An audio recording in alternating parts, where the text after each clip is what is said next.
Welcome back to the HGC. Team Liquid and Roll20 are currently facing off. Team Liquid is up 2-0. And Roll20, man, they're having a tough time. It kind of makes me remember a band named Green Day. They need to wake up before September ends. I like it.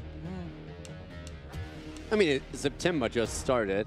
So Yeah. you should have waited with that a little bit more, but still, I like it a lot. HGC ends at the end of September, so they got to wake up, get some wins. Works. Yeah, I mean, Long joke. it's still August, dude. Yeah, it's like chill. Like 2 more days in August. August is done, man. Still counts. Well, But seriously, if you're a Team Liquid fan, you're pretty happy with what you're watching right now. They're not only winning, but they are dominant. And if you're a Roll20 fan, you should be worried because they never really came in with the goal of saying, okay, we're going to take down Team Liquid today. I don't think that was ever really on the agenda outside of them having an outstanding day where things just flow together.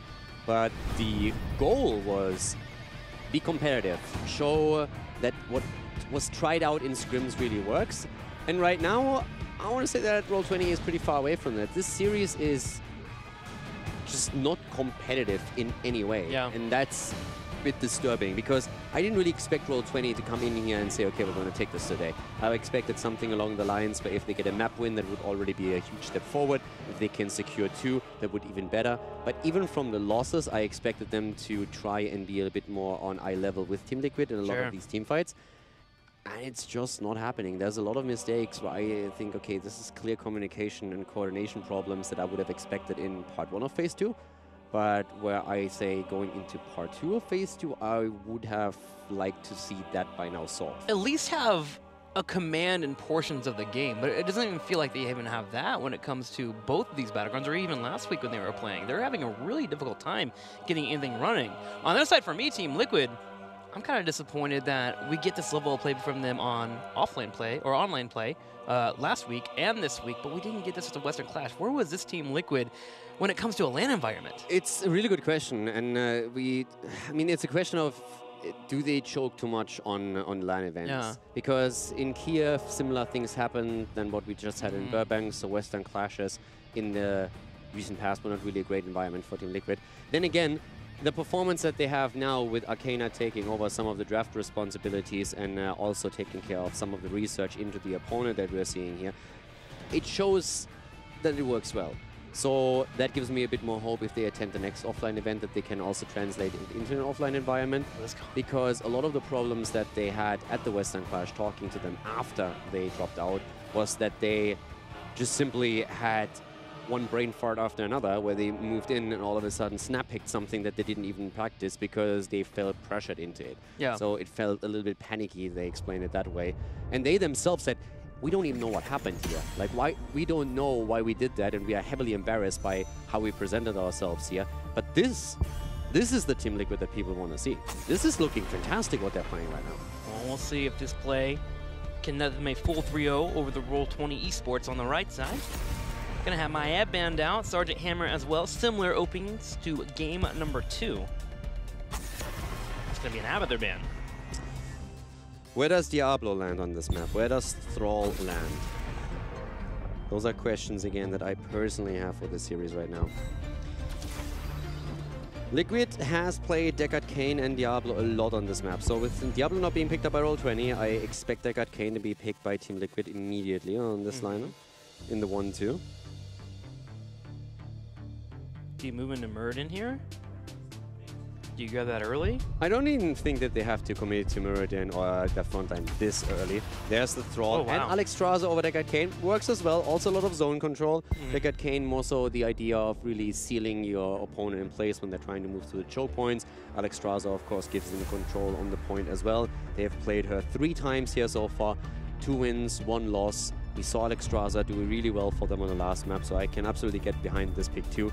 Expect the Deckard Cain, but I'm also very happy with Alex Straza as a pick. But Thrall early on, since they realized that Roll20 might contest it. Do you get Blaze here? Yep, there's Blaze, and then we'll go into Hanzo. I was wondering about Deckard Cain for Roll20 Esports. But they're going to look to have the Explosive Arrow and the ability to engage. And they do have the ability to engage, that's for sure. Dragon's Arrow, Diablo picking that target, yeah, Blaze to follow up with the jet propulsion, and of course the safety of the fight. Phoenix gets banned out. Wondering if that was going to be another pickup for Roll20 Esports. In fact, I probably would have maybe moved into that instead of Hanzo here. But with it being banned out, Team Liquid will keep that away from anyone here, as Roll20 Esports are thinking about their ban. Deckard Cain actually doesn't really shock me too much that he's still left open, because we have this tendency on Roll20 that they play Stukov, which of course Shad made a name for himself at the Western Clash that we saw in Katowice. And therefore, if you ban out Deckard, they are going to go into Stukov, or at least they are very likely going to head into Stukov next. So going for Phoenix as a ban instead to deny some synergy with Diablo, and also Phoenix's ability to get a bit more AoE damage onto the Shrine outside of the auto attacks against single targets. That's something that I really like from decision-making point. It's going to be a Johanna for Team Liquid, a safe tank. It's going to be ETC and Raynor. ETC they showed last week as a side laner in the triple melee composition, so that still is an option. Exactly, which they still can do here. They can run Thrall on that side lane, or they can play with ETC again and then go into another tank. And that's the beauty of this. They can run ETC as a main tank and push into something else on the last pick, or they can just get a hit point heavier tank here. And it all depends on what Roll20 does now. Are they going to throw some kind of curveball? What's the strategy here? Whitemane and Kel'Thas. I like Kel'Thas. Don't like Whitemane, though. Whitemane has a tough time. She has been played 7 times in Europe, and she lost 6 times. The only time she won was when Dignitas played her on this map. She did not have a very good debut. Stitches for the 5th pick, coming in for Team Liquid. But the beauty of ETC, and that's something that some people haven't experienced, haven't been part of the HGC scene at the time, or just simply have forgotten, is that ETC as a solo laner is actually pretty decent, simply because he's level 7 with Echo. Paddle gives him some wave clear, so he can hold the solo lane. You spec into stage dive, and all of a sudden you have a very Dehaka-esque hero that can hold the global, can get you the extra experience, and then always has the opportunity to dive into the team fight. And if you feel that in any setup you all of a sudden need more CC, your opponent doesn't have interrupts, you can still spec into Mosh Pit here. His ability to also deny regen globes from your opponent is a great tool to have. Even in the early game, being able to power slide that knockback at the last second to steal away regen globes builds into your prog rock. He's actually a bit of a bully in lane. Not only for the regen globes, I mean, we're talking about a Stitches composition here. A simple hook, you hook a target in, you power slide through, push it back. There's just no way to escape from that position, even without Thrall. And if he's in the mix, you get another Feral Spirit to follow it up to lock him even farther down. So the lockdown potential, CC that we see on Team Liquid's side to just really slam someone in the ground is fantastic here for Team Liquid. Over on the other side of Roll20, they do have some durability though, so they'll have to watch out for that as we move straight into game number 3. Team Liquid is up 2-0. On the left side, Robodoba playing Diablo, Quatnix on Hanzo, Zarmany on Blaze, Chris on Kel'Thas, and Shad to play Whitemane. Can we get a second victory in the HGC Europe? We're going to find out if Whitemane is going to find some success. Team Liquid, they are going to try and find the 3rd win with Norok currently on Alexstrasza. Again, Arcana this time finds himself on Raynor. INFERNAL on ETC, which puts Sportbilly on the Stitches, and Hazorps on Thrall. So we're having that triple melee setup again for Team Liquid. The very, very aggressive and CC-heavy composition here at the front, and a lot of good targets for Sportbilly and his Stitches. He wants to go for Kel'Thas, for Whitemane, and even Hanzo can be an easy kill if they get that setup. Stitches gets engaged upon, the heals come out, there's a circle from Norok, Robodoba's the focus, Arcana working the auto attack, and there's going to be the pick. Team Liquid walks away bruised, but Roll20 loses 1. Great attempt though at getting the kill, but the hook comes in and the double kill as Blaze is eliminated shortly after Diablo fell. Good counter action here from Hanzo though. Gets at least a 2-for-1 trade. But Sportbilly seems to be on a mission these last couple of weeks. His tank play has been exceptional on every single tank that he's brought in. I mean, to be fair, also one of the things that really happened here is that with Diablo engaging without having souls and with a low hit point pool, it was easy for Team Liquid to dominate a lot of that early fights just simply because they have that CC amount through Eternal and Hazorps. So that really helped them there. But you're absolutely right when you say that about Sportbilly. His tank play is just getting better and better.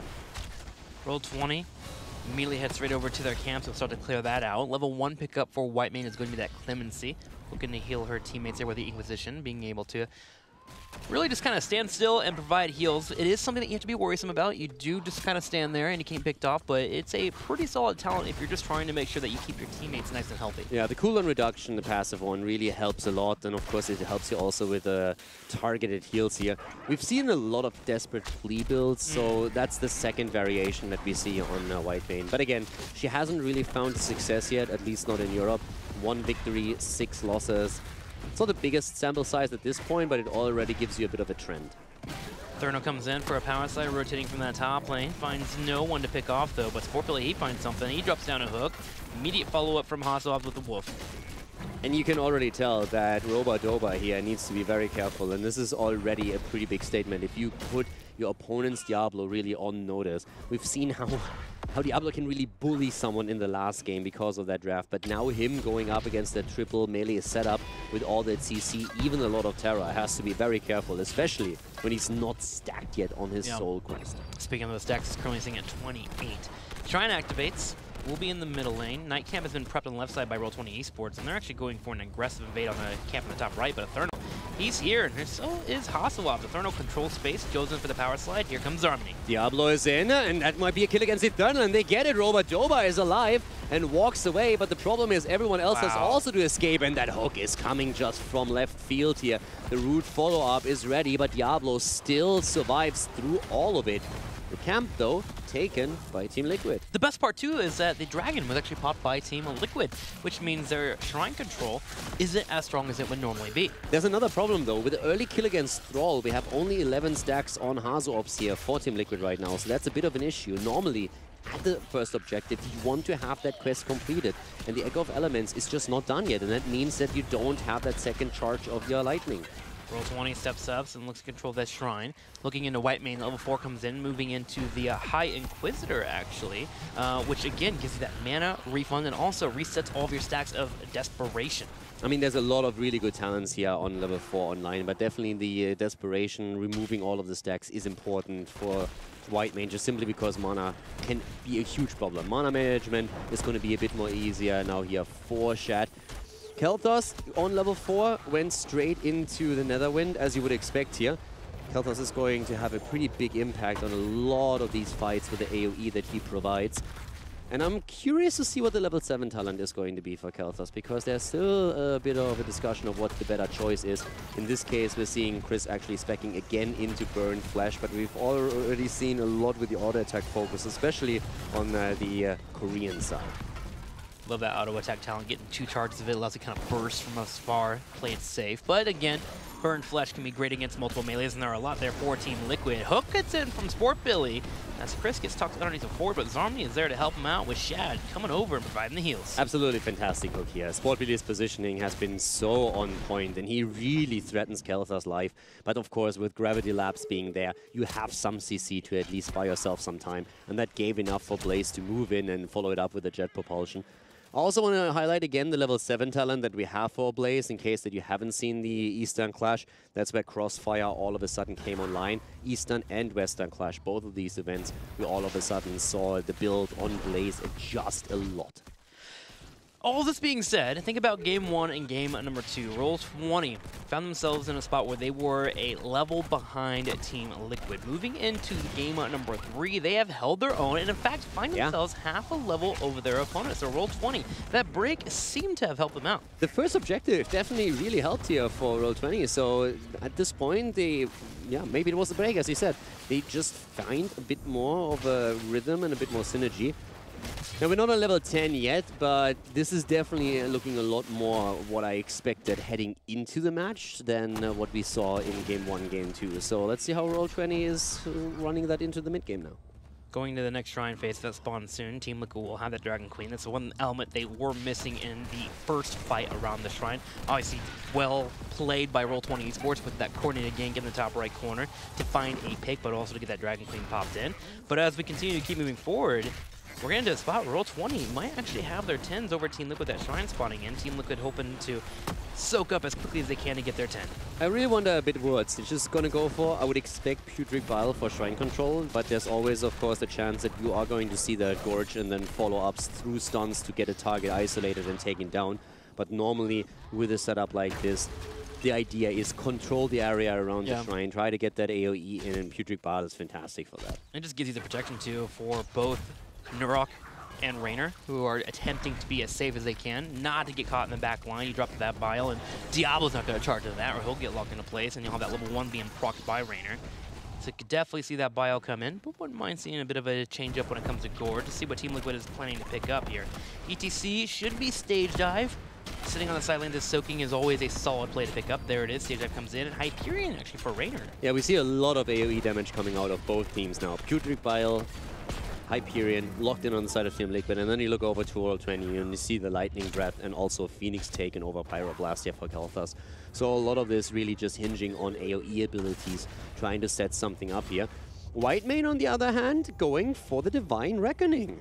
Oh, looking for the extra damage. The entire build here for Whitemane is very safe. You sit from behind, you drop down the heals when you need to, and then if you want to, drop down the damage in the middle of a major fight as Diablo goes in. Here's the Lightning Breath. Thrall is the target. Shad stepping up. Here's the arrow too. And immediately the Earthquake. Quacknix is low, and ETC with a power slide into the Putrid Bile. Shad is in trouble, and he's not the only one. The bunker on the ground is keeping Team Liquid alive, as we are seeing Zarmany isolated from the team, but he's barely able to move out of this. The hook against Quacknix, though, is just a little bit too much for Hanzo to handle, as Raynor goes in with the last hit. Man, Roll20 had a little more damage there. It may have secured a kill on Team Liquid. Chris landing a 3-man gravity lapse, but Team Liquid able to stop the major engage that happened from Roll20 and turn around the fight, thanks to Stage Dive. But that fight went wild. Yes, I mean, it was everyone everywhere. just like popped their ults. And you just, at the middle of the fight, you look over at the heroic cooldowns, and every single one of them was thrown out. They really went for it. At the beginning, there was still a bit of coordination problems, but for a long time, it looked as if Roll20 might even get a kill here. It was just that hook that we saw towards the end against Hanzo, against Sportbilly, that really made the difference. Now we'll give them a Punisher. Team Liquid starts to push in the bottom lane, and they start to take a lead in this game as they jump up to 12.5 in experience, grabbing Mercamps as well. ETC can start to peel off too. He has Stage Dive up again as Team Liquid starts to command. Yeah, top lane, that's where Blaze is currently still getting some experience for his own team. And they're not too far behind. I mean, right now, this defense at the bot lane should be pretty easy for Quacknix, so he shouldn't really have a lot of trouble dealing with the Punisher here. Liquid is rotating over into the mid lane instead and is at least trying to break through the wall, get a bit more experience, try and get to level 13. But a long-distance arrow is coming through. It's going to be a combo on a Stitches too. Gets underneath the turret, but he's able to back up. Future Bile will allow him to speed forward. Bunker gets dropped in the back right. Yeah, Hanzo is not with him here. Infernal nearly falling here, but they're going for Zarmany, and Blaze goes down. I'm not 100% sure what the thought process was here. It really felt to me that Hanzo had his arrow and was like, okay guys, we can throw the ult out right now because it will be ready for the next shrine phase anyways. So if Team Liquid tries to push in through the mid lane, I'm going to set an arrow up. You guys can try and maybe see if Diablo grabs someone and pushes them in. But that we had them go this deep afterwards was a bit surprising. I don't mind the arrow. I don't mind them trying to see if they can maybe make something happen, but did they engage this deep into a 4 versus 5 with a talent disadvantage was a bit weird, to say the least. I wonder who would be the one to say, okay, we shouldn't go for this pick.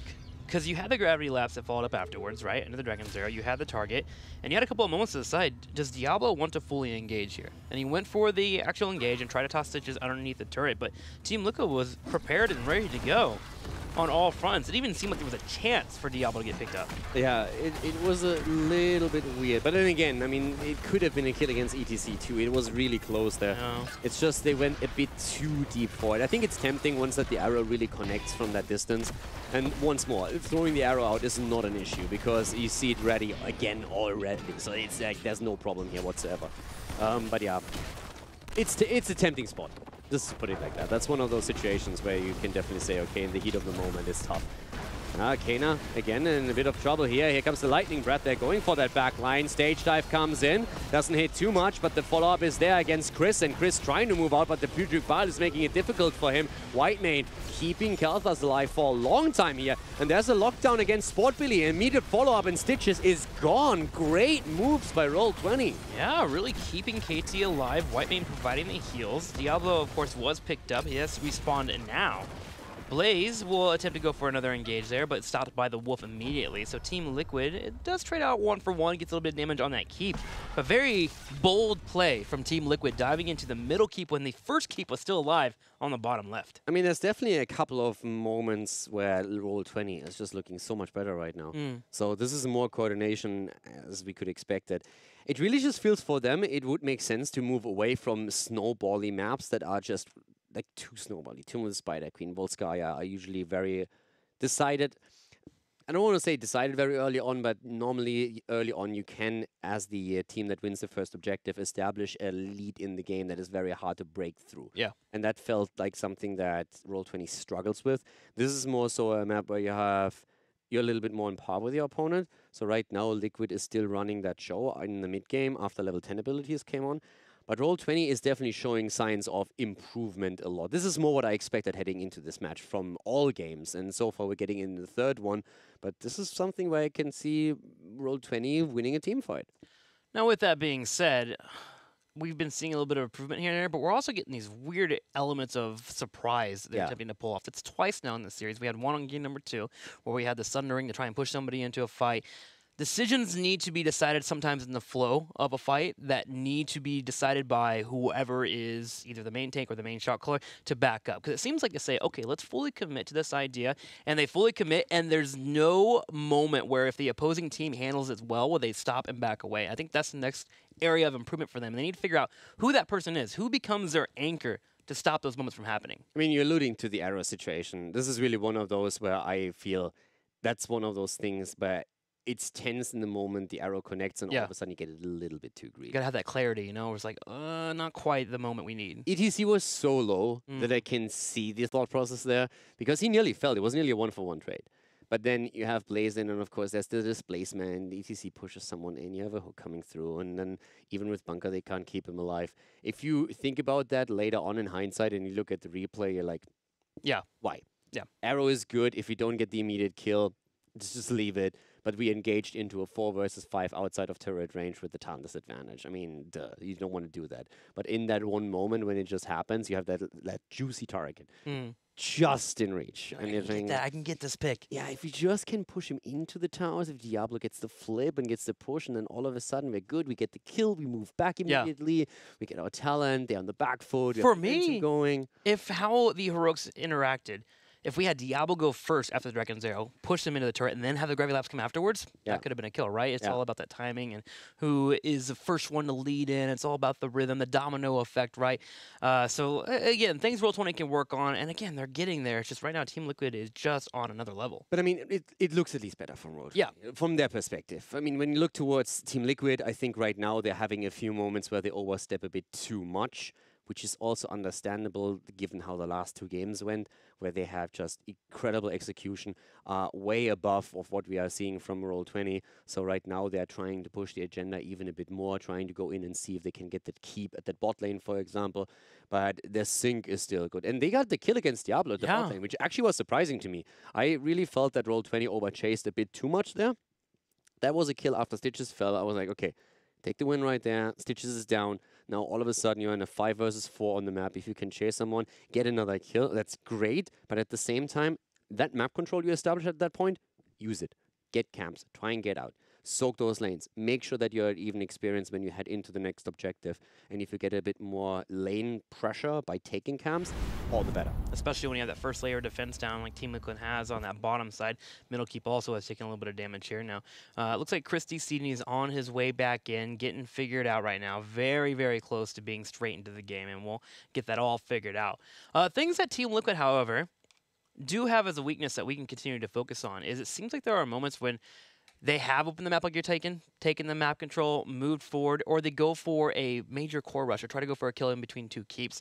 Those small things are what has stopped them from winning some series in the past, so they need to approach those with some caution in the future. But I feel like their shot calling has drastically moved. I mean, let's not forget, they switched the shot caller over. They're making a lot of adjustments. I mean, when things started to go a bit sour for them. In phase 1, they started to switch their shot calling over to INFERNAL, and ever since then, it has massively improved.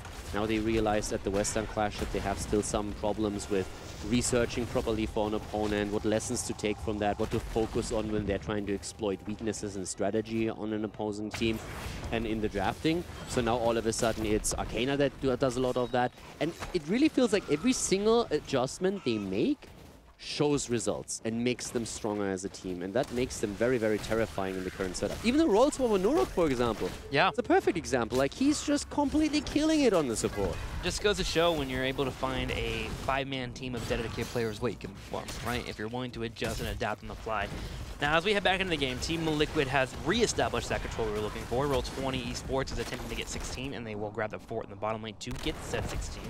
And as they prepare to defend this big push in the top lane. Yeah, this was one of the decisions where they look at the objective and they're saying, guys, there is absolutely no way that we can engage into an objective fight on 16 talents, because now it's too late. You already have Team Liquid with 20 of those minion stacks. The rotation would take a little bit more time. Your opponent has an Alexstrasza, can pop Dragon Form. So the best course of action for Roll20 was the one they took. They went into the bot lane and said, we need to get experience so that we have level 16 for the defense. It's all that we can do right now. We are in a defensive position. Let's accept that and just make sure that the defense is as good as it gets. Team Liquid now begins the push with a total of 5 members and a Punisher to back him up, and it's an Arcane Punisher at that. Roll20 Esports will set up for defense. Team Liquid did open that turret on the left side so they can work on opening this gate or this side wall and try to follow up this full engage by the Punisher. And here comes the AoE already. Don't keep in mind we have Hyperion also available on the side of Team Liquid, and they're going to try and use that if they see a chance to go for the keep, and here it comes. Very good engage here again by Zarmany after Robodoba gets hooked. And the bunker keeps Diablo alive for a bit longer. Stage dive onto the point here right away as everybody else gets zoned in the back.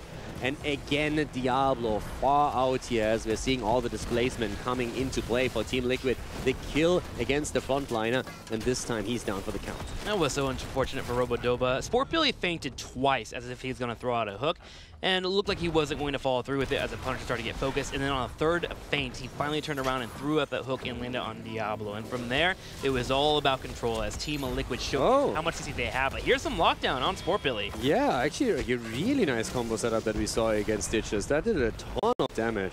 I mean, we still had Alexstrasza trying to take care of the situation immediately, and Billy throws out another hook right after. But that could have been a potential kill. If Diablo's alive there, he goes down. They have a Magic helping out there, and of course the heals coming in from Nurok. Next objective is this fort. We're gonna take it out. I really like, I mean, we had a lot of pressure against Diablo in the last fight with ETC pushbacks, with hooks coming out. Yeah. But the follow-ups that we saw from Blaze to try and use that as going in were actually working out. Good arrow coming through, but it's just not enough. It's Stitches. You just don't have the major kill potential. Sure, you have that level 7 burn flesh for KT, but they're not finding the moments. There was just no follow-up there. It was a little bit too far away. They're trying to break through that line, though, and there's a ton of damage coming out of Chris, but is it enough to really get a kill? They get at least the camp, and that's already a huge win. Liquid is, of course, very much in the know about their level 1 advantage, or the 1 level advantage, and so they're trying to use that towards the next objective instead of taking fights they don't have to take now. I do like that Roll20 attempted to fight in that bottom right corner because of how much AoE they have. They're so great in that choke. You have Flame Strikes flying out, you have arrows flying out, you have Lightning Breath if your opponents do force. Team Liquid fully realizing that, kited backwards and it's played off hooks. It's a really bad spot, especially with 16 Kel'Thas having Fury of the Sunwell now for the second explosion. And I mean, talking about Kel'Thas, currently sitting at 38 globes here. Also, when we're talking about quests in general, 67 on Black Soulstone now, so we're currently waiting for Diablo to be really tanky again. Liquid is just playing for 20. They're playing the safe. They have 6 kills against 3, but they know that this game can still turn. Oh my. Great hook again, and the immediate follow-up against Shad, but the bunker saves it. Bunker saves it. Here comes an arrow across the map, though. Bam! It connects on 2, and if they can follow up that Flame Strike, there it is. ETC falls. Here's the Lightning Breath next, as Team Liquid loses 1. Zarmany gets hooked in and may have been taken out, but thanks to a Jet Propulsion is able to get away. Yeah, we see just Shad trying to keep everyone alive with Whitebane, but that was a fantastic kill. And again, these arrows are connecting. This is like the 3rd long-distance arrow that we've seen from Quacknix in this game that just hits home hard, and that was the beginning of the end for ETC. And this is actually a fantastic spot now for this objective. They're going to have a small lead here going into it. But Team Liquid, with 20 seconds for no ETC to be up, can decide to give up this objective if they want to. Keep in mind he has stage dive, so he will be there, and it is ready, so he's not going to lose a lot of travel time. They won't have 20, so it is a decision that they have to make. They will have the top lane pushing in. Remember, they have catapults there as well as a night camp, so the defense is very possible for them. But Team Liquid already stepping up and starting to move in with ETC spawning in 3 seconds. Yeah, and Roll20 wants this. A lot of the heroics are back up, but not all of them. Early Dragon Queen already popped by Nurok, really trying to control that space now. All right, ETC comes in. Doesn't really hit too much here. Shot already, a bit of damage. Big push at the top lane. Roll20 needs to flip the switch here soon, and they do. They're starting to step up, but the big wolf comes out. Robodoba and Zarmi trying to hold that front line, trying to find a target, but Hasso playing safe. If Robodoba goes in, Diablo will be too far. Quack already heading back home. He has to defend. 36 of the minions have banked up by Roll20, and they're looking to grab another one. There it is. They'll get the Punisher. Punisher is taken, and he's just taking down the catapults. Takes one down, goes for the second, and now they're going to try and push with this. But of course, Liquid, they want the 20 now. With Storm Talons, they have an easier time defending, but this is a moment where Roll20 can try and find some value. What's the call here? Not going for the bot lane pressure. Chris staying close to the Punisher, but still on the mount. And instead, they're just saying, okay, guys, we only bought us some time. Let's get 20. Let's just accept that we cannot risk this. Not against Stitches. Not against Stitches ETC. Yeah, that's exactly it. Without them knowing where Stitches was at the moment, they decided to go with the safe play. No one oversteps. That fishing hook on 16, too much of a threat. Team Liquid will be able to defend middle and bottom, soak their level 20. Roll20 actually gets 20 before them. Yeah, it's a smart call to make. If you're going up against Sport Really with Stitches and those long fishing hooks, and you know how many CCs are being stacked on their side whenever a target is acquired, then you know you can't push in with this. Instead, give Team Liquid the free defense, but you are back in the game. You all of a sudden have your own level 20, and that's actually huge for them. So the only disadvantage for Roll20 is really that top keep that they lost earlier, but that was a good call. Level 20 coming online, KT getting that flamethrower, which of course increases the range of Flame Strike. And also the cooldown if you land on multiple members. So we're going to be having fire flying like crazy. And so far the plan for Roll20 has been shown with these cross-map arrows. If you can land 2 to 3 members in that Dragon's Arrow and you have Flame Strike follow up afterwards, you will see Chris dish out the damage. And to be honest with you, I mean, if you look at what Roll20 has with the Hellstorm right now, and also them going straight into Judgment Day with like Flamethrower being taken here, they just also add a lot more damage to that entire setup that is really hinging on them getting AoE damage out on the Shrine controls. The next battle for an objective is going to be a big one. And honestly, it's in a great spot for Roll20, because the next one is very likely to end the game no matter what. That's how late we are in the game. But because the next shrine spawns at the top lane, it will give Roll20 an easy defense on any incoming catapult. So they're not going to be in a situation where they have to divide their attention between an objective and a core defense. Now with that being said, Blessing of the Red has been picked by Team Liquid, so getting that extra health on every single target. They also have their own AoE shields, with level 20 coming online for Thrall as he moves into the Earthen Shield. So 50% of their maximum health becomes a shield immediately afterwards if they are near him when he pops Earthquake. So Team Liquid, while there is a lot of AoE damage and lockdown for Roll20 Esports, they do have survivability. Arrow. Arrow comes in. They're actually trying to go for it here, but nice move blocking Robodoba as he tries to engage with Diablo. Big kill potentially against Sport Billy and Arcana here, but both of them walk away for now. Fantastic defense here by Liquid that could have backfired so hard, and now they are trying to re-engage. Gotta call out Nurok. Sport Billy comes over and gets a hook, though. It's gonna be straight onto Chris. He'll pop his Mana Addict and try to survive, but he has been deleted by Rainer, and now Team Liquid, they are on the chase. They smell blood in the water. This was a perfect opportunity for Roll20 to get a kill, but instead it's Team Liquid that keeps everyone alive and turns it around. The hook connects with Roba, and that's going to be the end of Diablo, and this should be the end of the game in the long run. Diablo losing all of his souls makes him into a harmless kitty instead of a lot of terror, and Liquid isn't even done chasing yet. Team of Liquid continuing to chase.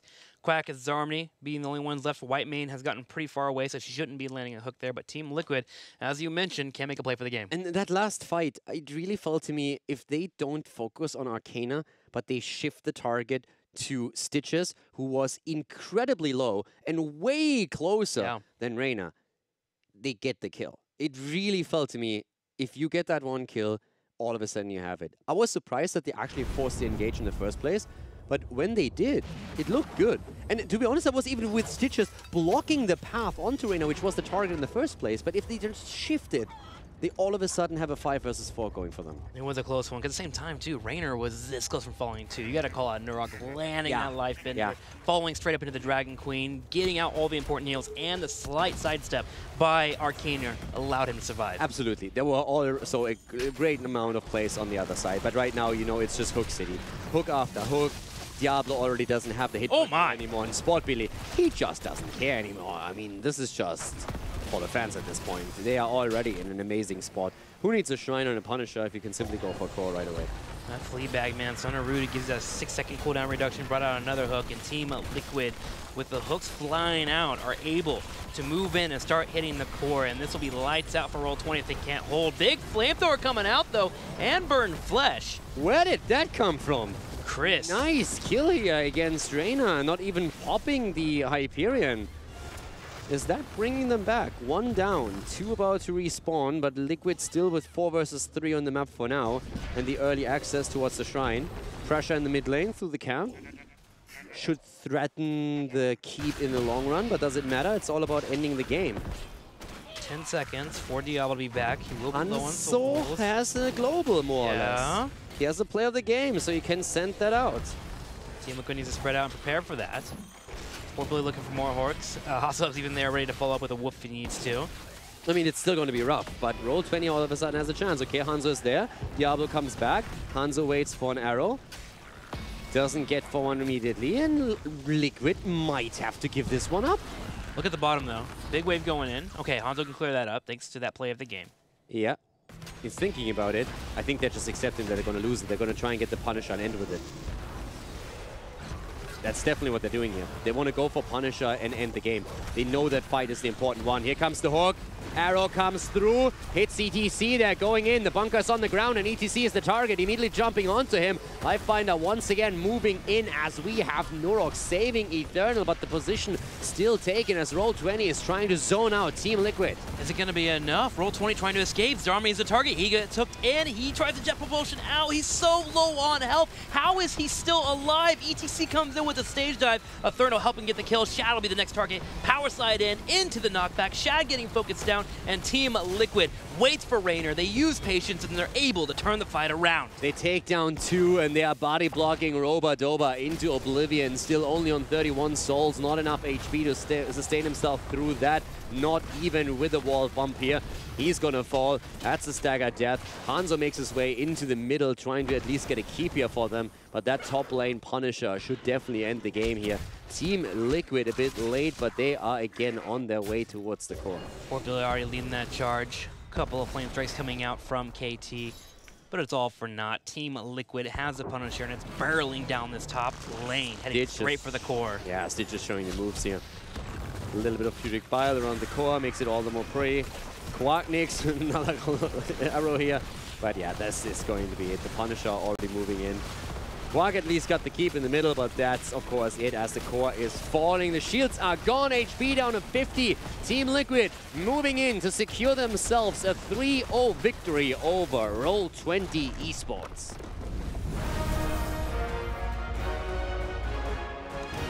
Team Liquid shutting down Roll20 today. Game number 3, Roll20 showed some fight, but there wasn't enough gas in the tank. Unable to get a victory over Team Liquid and they'll fall 3-0.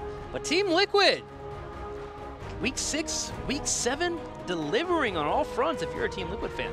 And Roba Doba getting bullied in this game. 6 deaths on Diablo. That's half the deaths of him, of the team.